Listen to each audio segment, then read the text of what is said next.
Aloha everyone, Ian Finn here, and I hope you've seen our pyramid pose video, Parsvatonasana, because that will help if you watch that first before we do our next pose, Parivrtta, Trikonasana, Revolved Triangle. Just to refresh you on where we were at pyramid, again you need a nice long stride.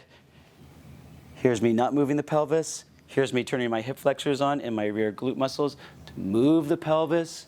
Here's me letting go of my back, and here's me reaching out and pressing like there's a wall right here, my head into an imaginary wall, and pulling that right sit bone back.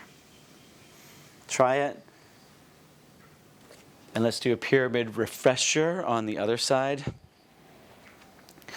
And I want now, this will help, for your hands to guide your pelvis. So again, I'm not heel to heel. My right foot has to step out, like 2, 3, 4 inches to the right. Now all I want you to do is to breathe in, have your left leg bent. You go into the pose. You got to start with it bent and really get your pelvis moving. Once you start to feel a stretch, then you can start to straighten your left leg and move the pelvis at the same time. So pause. Take your right arm out in front of you. Breathe in. See where my left hand is? It's right here. This is my left hand. Left hip. Breathe in. And as I breathe out, I press my right hand and right hip forward, and I pull my left hip back. Okay, so that helps me. You should feel a lot of stretch in the underside of the leg, and I keep my back broad. Okay, again, if you're hyperextendable in the knee, you got to make sure you press your heel down so it doesn't show up in the tendons in the back of the knee. Okay, now from that foundation, let's get into revolved triangle. We want to do everything we just did in pyramid pose, which is stretching the back body, but now adding the rotation to it, we'll get still that back body stretch, but you'll get into more the medial side body, the outer right leg in this case, outer hip and leg, as well as the medial side body includes the oblique muscles here. Okay, so you get those stretching as well, and of course all the associated fascia on that side body. All right, let's do it again. Breathe in, and as you breathe out, I see my leg is a little bit bent as I come forward. I just keep coming forward, forward, forward, forward, forward until I feel a stretch. Now, instead of just keep going forward all the time, I want to go from forward to back. So I reach my left hand forward, and I pull my right hip back so I start to feel a stretch. Do you see that? Pull the hip back. Press out through your right hand, let your hip follow it. Press your hips a little bit towards the left. Okay, now from that point, don't worry about whether your hand lands on the floor. That's not important. Turn from your belly and keep leaning your hips towards the left. And now reach your right arm up, and you should feel some more stretch on the outer right hip. Elongate out through the crown and reach your right arm upwards towards the sky. Lengthen your neck, keep breathing. And then slowly we'll come on up. Bueno. Whew. That feels so good. Okay, I hope your left hip's a little bit jealous of the right. I hope it's not excruciating for you. Like what I feel when I come out is like, oh man, I just had a massage. This feels amazing. Should feel like a massage, this yoga, not a bed of nails.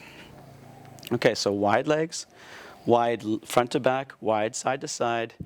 Breathe in. Don't worry about how far your hand goes towards the floor. In fact, let's try an experiment for this one. I just want to show you, you can stay up way high, and if you really get the pelvic movements, your hand doesn't have to come anywhere near your foot to get the stretch. Right hand up here. Here's my left hand. Breathe in. And as I breathe out, I tilt the pelvis, and I pull that left hip back. I press from my left big toe mound, and I press it back, being careful not to hyperextend the knee. And I just bring that right hand onto the left shin. And I don't let the head go over towards the left. I reach the head straight out. And then I let my left arm reach upwards towards the sky. And I almost want to feel like, again, there's a wall right here. And I press my hips back. And you should feel that stretch in the outer left hip.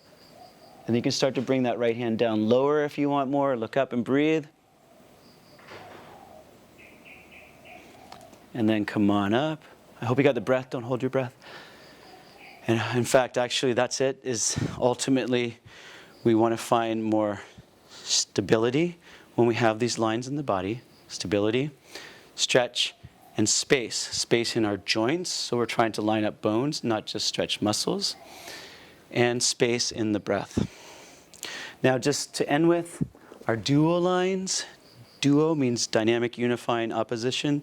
In this pose will be, like we did for pyramid pose, front foot to sit bone of the same leg. Sit bone out through the crown. See, if I let my head go over to the side, see how that goes slack?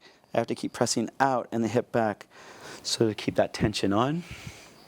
From my back foot, I press to the ASIS bone of this leg, so it's not just squaring the hips, it's like bringing power up into the hips. The feet are making the hips feel elevated. And then once I get all those ones which are from pyramid pose, then I add this next line, which goes from my bottom foot to my top hand. And I got to keep that stretching up rather than just dropping down. I got to keep that tension on. So I'm pulling up and away from the floor. Again, we don't just want to go from up to down. In Blissology Yoga, we want to stay expanded in all 3 dimensions. So it's like you're being suspended in space, and your breath will feel amazing, your joints will feel amazing, and your yoga will be super sustainable. And when we create more sustainable bodies, we will create a more sustainable and just world. Namaste, everyone.